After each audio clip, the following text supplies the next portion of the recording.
Greetings and welcome to today's devotion with William J. Before we begin, let's ask God to guide us through this. Father, thank you for your word as always, Lord, and we want to learn today. We want to honor you with all of our thoughts and our deeds in life. So, Lord, help us to learn from this. In Jesus' name, amen.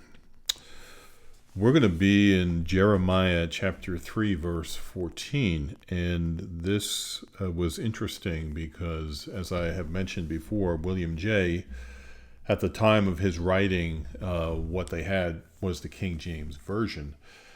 And for the most part, that works out great, but I typically change that out with verses on the ESV version. And today, the King James says, I am married unto you. And in the ESV, it says, I am your master. So I did some research. Many of the versions also interpret it as master, not married. However, some do. So then I went to Strong's, the concordance, looked up the word itself, and it can be either.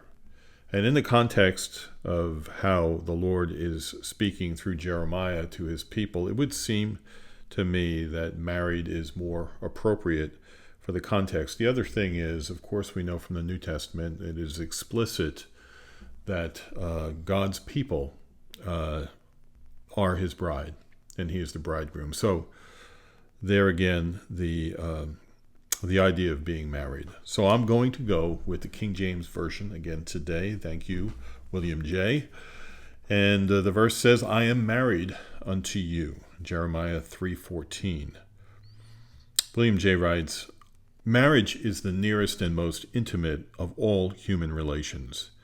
It is surpassed only by the union between soul and body. Here are two persons meeting together, who perhaps never saw or heard of each other some time before, yet coming under the power of this ordinance, are united in a connection that exceeds the claims of nature, and the wife becomes dearer than the dearest parent. Therefore shall a man leave his father and his mother, and shall cleave to his wife, and they shall be one flesh. Thus Christians, though once strangers and far off, become the people of God, a people near to him, yes, one with him, and in a perpetual covenant that shall not be forgotten. And he is not ashamed to own the relation, I am married unto you. What is supremely and essentially included in this relationship when properly established? In such a marriage there is mutual love. The love is to the person and not to the endowments. And such a love there is between God and his people. It began on his side much earlier than on theirs, and his love to them produced their love to him. For love begets love, and we love him because he first loved us.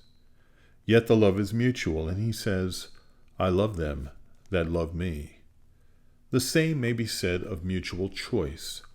In a proper marriage, the parties freely choose each other. God has chosen his people, and they have chosen him. For though they were once opposed to him as their Lord and portion, they are made willing in the day of his power. And this power is not forced, but influence, the influence of wisdom and goodness. He works in them to will and to do his good pleasure. He draws them, and they run after him, and they can all say from the heart, Whom have I in heaven but you? And there is none upon the earth that I desire beside you.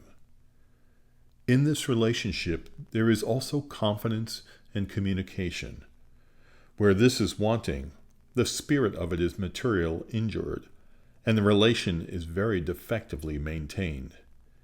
It is readily understood that the woman should not carry on designs concealed from the husband. But is not everything here reciprocal?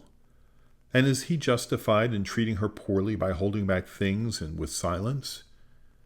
Yet there are many wives who have no idea of the state of their husband's affairs until they have found themselves plunged into a condition overwhelming them with surprise as well as calamity. The secret of the Lord is with them that fear him, and he will show them his covenant. And they, in all their ways, acknowledge him. They pour out their hearts before him, and they hide nothing from him. There is also in this alliance fellowship and sharing of goods.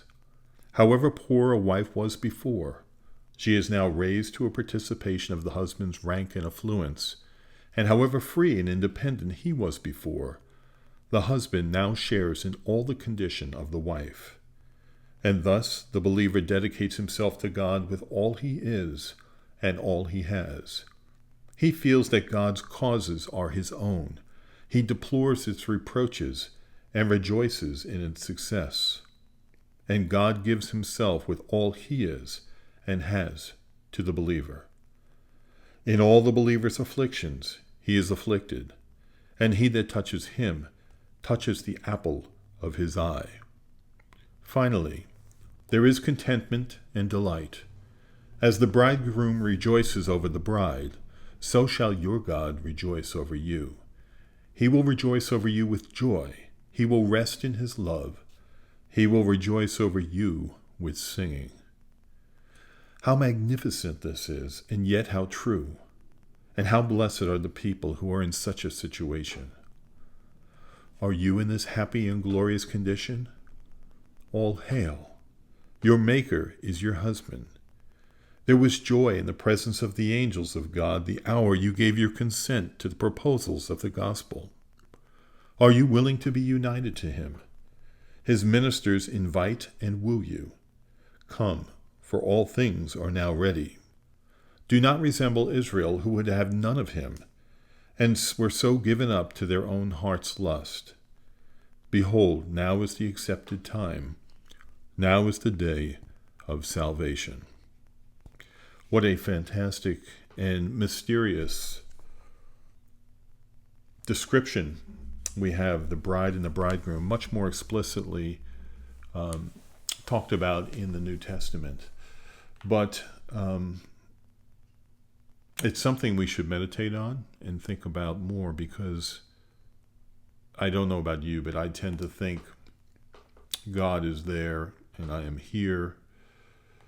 It's hard for me to be consistent in thinking he is right here with me. He is in me. And this relationship of closeness beyond really description, this marriage relationship where two shall become one flesh, and using that to illustrate Christ's relationship with his church is mind-boggling and wonderful at the same time. Much to think about. Thanks so much for listening in, and I hope to see you in the next one.